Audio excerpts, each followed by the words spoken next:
Mon nom, c'est Olivier Ménard. Je suis médecin au C3S de la Haute-Yamaska au service d'urgence et des soins intensifs. Depuis les derniers mois, la dernière année, ce qu'on a noté, c'est que dans la clientèle des adolescents, des jeunes adultes, il y avait une augmentation des cas d'intoxication aiguë avec des médicaments qui sont soit stimulants, soit dépresseurs.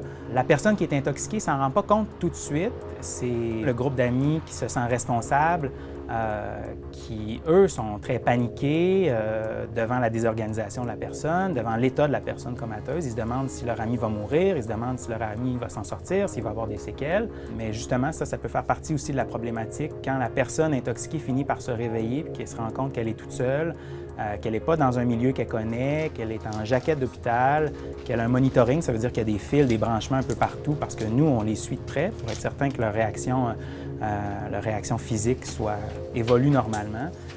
C'est assez effrayant, en fait. Au sujet de ce que les ados consomment, en fait, ils ne connaissent pas vraiment ce qui est contenu dans leurs pilules, dans leurs boissons, dans la substance qu'ils vont ingérer.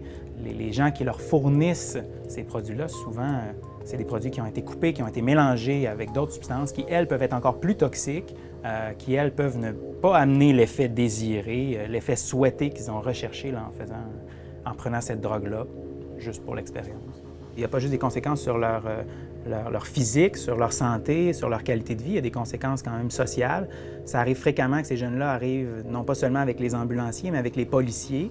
Pourquoi? Bien, parce que quand ils ont une intoxication, par exemple, aux stimulants, ils ont été parfois violents, ils ont été agressifs, ils ont pu commettre des délits qui, même s'ils étaient intoxiqués, ces délits-là peuvent être incriminés, donc ça peut les amener à témoigner à la cour, à la justice, à se retrouver plus tard avec un problème de casier judiciaire, par exemple, ce qui est quand même pas banal d'arriver menotté ou de repartir menotté une fois qu'on a cuvé notre intoxication, puis qu'on a repris un peu de lucidité.